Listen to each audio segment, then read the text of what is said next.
Hello everybody, welcome to the reaction. This is big Hyperfixation yet from Jaiden, and it has the freaking Chihuahua in the thumbnail, and I'm like, oh, is this something about it? Kind of like how it was like with the one Japan vid. Just to see how it is, and also Pocky. So yeah, make sure you check out Jaiden, make sure you smash the like button, and yeah, let's just get into it. At this point, you all know how I am about my special interests. My super addictive personality takes over, and I can get just a little passionate about things my brain becomes attached to. I just can't help myself. When I like something, I want to be completely surrounded by it at all times. Is that such a crime? No, it's not. I'm just enjoying life. You should try it sometime. My hyperfixations have always come in waves. None of them ever truly go away. They'll have their burst for a few months and then lay dormant in my head until something triggers them again. But guys, there's been a shift. The big one. It's finally happened. I've stumbled onto something that I have not been able to let go of. My brain has latched onto this new hyperfixation so tightly that even after several months, my obsession has only gotten stronger. Oh no. It's this little guy called Chihuahua. When Jacob and I were in Japan, August 2023, I saw these silly little figurines in a claw machine. They were funny and cute, so I got one and proceeded to carry it around in my pocket for the remainder of our Japan time. But as the trip went on, I continued to see this tiny white creature almost everywhere. Plushies and collectibles lined almost every store, posters, collabs, manga, whatever this thing was, it was absolutely a big deal. And with every glance, something deep within me, some overwhelming force, urged me to buy as much as I could. I didn't know a single thing about this character, but it was addiction at first sight. This is a picture of the Chihuahua haul I took back home to give you a visual of how much I descended into Chihuahua madness after just 3 weeks of exposure. And as an update, this is my current Chihuahua collection, a year and a half after my first encounter with the creature. The brainworms have fully taken over, and I am actively still desperate to obtain more. Coincidentally, a few months ago, the very first Chihuahua pop-up shop came to America, and since it overlapped with my birthday, I made all my friends go to it and watch me buy everything. It was the best birthday ever. To anyone who isn't familiar, Chihuahua comes from an online manga created by Nagano. The series hasn't really made its way to America yet, but it is huge in Japan. I'm desperately hoping this video will get more of the Western audience interested in Chihuahua because I need it to be here. I cannot keep buying scalped merchandise through eBay. My bank account is melting. Please, Chihuahua, I'm begging. But Jaiden, this looks like any other of those cute Japanese character mascots. What makes Chihuahua so special? Look, unenlightened viewer, just sit back and let me spoon feed you the incredible world of Chihuahua. I will bear the cross of spreading the Chihuahua propaganda. Heed my gospel, if only this one time. So, Chihuahua, what is this thing? It looks pathetic and puntable. And you are very right. Good job on that one. The word Chihuahua can be translated to something small and cute. And this is the introduction to the manga. I want to become something like this. Some kind of small and cute creature. If someone gets mad at me, I want to cry like this and run away. When I get tired, I want to cry and fall asleep. If something makes me happy, I want to dance like this. I want to become something like this, some kind of small and cute creature, and then get something like a big cream puff and bury myself in it while feasting. Then I want to cry because I got cream all over myself and ran out of cream puffs. Gently clean myself, and then fall asleep while reminiscing. I want to become something like this, some kind of small and cute creature. And then on a rainy day, or when I'm carrying a lot, or when my legs are tired, I want to fall over and cry, and be picked up in a cart like this.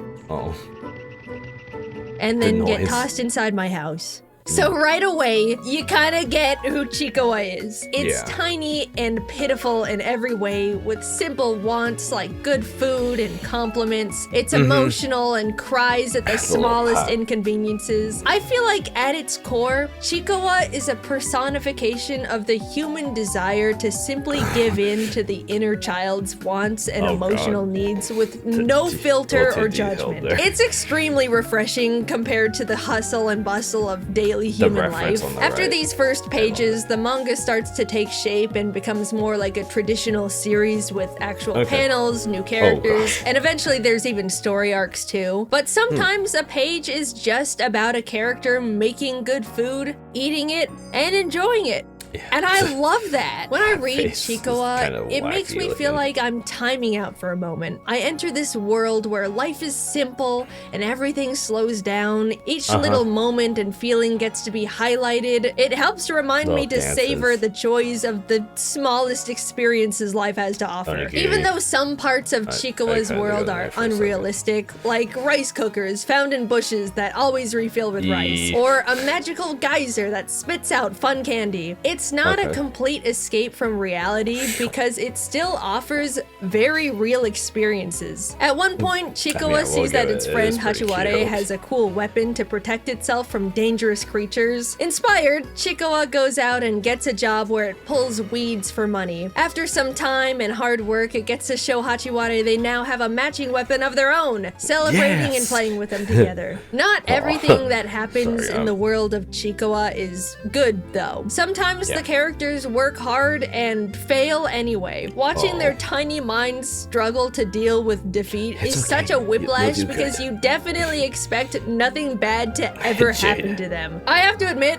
the manga has made me cry on multiple occasions. No judging unless you've read it too. But when they do succeed, you really get to slow down and appreciate their effort to achieve things. It's so rewarding to watch them come out on top. You get to celebrate the characters' little achievements with them. I don't remember the last time I felt this happy even achieving something for myself. And here I am getting the warm fuzzies over a creature eating ramen with its best friend. I don't mean to make it seem deeper than it is, but Chikawa really makes me feel like I need to slow down and let myself feel more fulfilled by the smaller wins life has to offer. This manga is just so charming. Something about how Nagano draws these things makes me both extremely happy and also laugh really hard. This is one of my favorite pages in all of Chikawa. Hachiware and Chikawa are running with their container of sushi, excited to get home and eat it together, but Hachiware trips and falls, completely ruining the sushi inside. And the face Chikawa makes absolutely kills me. I use it to message my friends all the time. It's just such a specific portrayal of this tiny, pitiful creature's feelings. I cannot get over it. Hachiware then decides to mix the sushi together and they get to eat it as rice bowls. Happy ending. I'm trying to explain it, but you really just have to read it yourself. I love the art. I love the content. I love how I feel when I'm consuming it. I have to buy merch. Looking at them, you probably think all the characters are all just sweet little cute things and don't really have distinguished personalities, but you couldn't be more wrong. This one's actually an alcoholic. Let me show you my personal favorite, because yeah, surprise, surprise, it's actually not Chikawa. This is Momonga. It's the complete opposite of what you would expect a character in this series to be like. It's selfish, needy, always telling everyone what to do. The complete opposite to Chikawa. Momonga should be absolutely insufferable, but at the same time, it also has this burning desire to act and be perceived in the most cute and likable way possible. It has no idea how social norms work. It is simply a conversational tornado, and I love it so much. I get the feeling I look really cute. Look! Look! Look! Hey, you're bumping into them. The thing falls down. They made them cry. Will they apologize? Look, compliment me. They're terrible. Manga might not be for everyone, but something about how unapologetically bratty it is lights up my world when I see it on the page. Like, look at this single panel. Creature lying on the floor, crying. Someone is wondering if it's gonna apologize for pushing it down. And Momonga is just standing there, not giving a single shit. I wish I could be Momonga. As you saw in my collection, I have a handful of Momonga things too. I just like buying Chikawa stuff more. There is a Chikawa anime too, and I like it. It's great at bringing the world to life. I still recommend reading the manga first, so you get to really appreciate the personality and charm of the drawings. But if you would simply rather watch cartoons than read, then absolutely go for it. I totally get it. I just want you to consume it one way or another, so it becomes popular in the West and they bring the merch here so I can buy it all. What's funny is the anime episodes are very short. 1 minute of animation, followed by another minute of rolling credits. As I'm writing this script, there are 225 episodes of the Chikawa anime, so 225 minutes, or just under 4 hours of content. You could get caught up on the entire Chikawa anime faster than some YouTube video essays. Compared to what a lot of media is feeding us right now, where everyone is always trying to aggressively grab your attention, get you to click on things, make you feel angry, overwhelm you. Chikawa is the complete opposite. It makes you appreciate every small moment. You watch these characters go through their silly, imperfect lives, enjoying their food, working towards their dreams, feeling so accomplished and fulfilled over the tiniest things. Sometimes they get upset, but by the next page, they're already enjoying something else going on in their life. While you go through this series, you'll have your first thought of, man, I wish real life was like the world of Chikawa.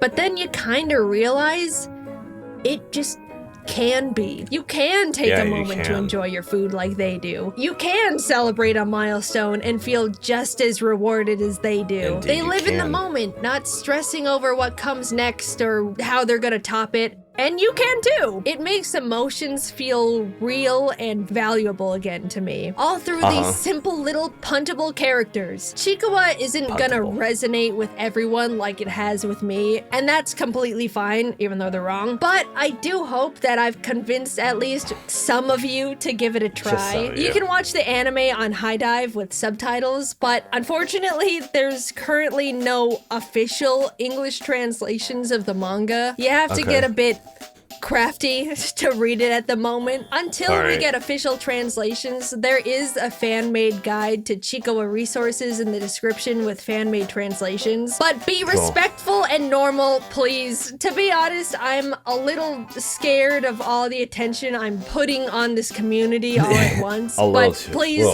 just be chill about it, okay? Also, please, you don't have to bring me up every time you see anything Chikawa related. I don't want to suddenly make this a Jaiden animations thing. Just enjoy Chikawa as Chikawa, please. Thank you. I really want to be gentle with it because I love and respect the franchise a lot, but I also want to share this series with you guys as well. Hopefully you'll be just as obsessed as I am, and then we can all buy merch once Chikawa comes to the West. Thanks for letting me ramble about my favorite thing. I love Chikawa. I hope you'll give it a try. And if anyone out there watching can tell the Chikawa company to send the merch to America, please.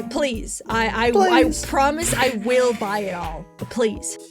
Please. There's actually a chance I might have been pronouncing Chikawa wrong this whole video. I've heard other people pronounce it Chikawa or Chikawa. I really am not sure, so this is pretty embarrassing. Also, while prepping for this video, I sat on call with practically everyone on my team, and we all watched the whole Chikawa anime series together for research purposes, and then they all made Chikasonas. I cannot believe this is my job. Yeah. It's pretty crazy, man. Please be respectful. She is really obsessed with it. This one was so good. I loved it. I just love how even at the outro, she made all the whole team like basically Chikawa versions. I think it's just so good. And then all the Chikawa like stuff. And the fact that there's this much is actually insane. And then she got quite a bit of it from Japan based off And then you see One Piece there. Yeah, I think that's One Piece right there. And just all the Chihuahuas and all the Pokemon stuff from, I'm pretty sure these are the ones from the one Pokemon video she did. It was like an hour long. And then yeah, the huge just Chihuahua stuff is just crazy. It's funny. I can definitely get why she got into it quite a bit, but it's pretty cool though. So yeah. Thanks again for checking us out. Be sure to smash the like button. Subscribe if you're new. Turn on notifications for Avius. This one was really cool. Anything they do look really sweet. And oh my god, yeah. Okay, one last thing. Hatsushi. Okay, that's a good way to end this. Yeah. Bye.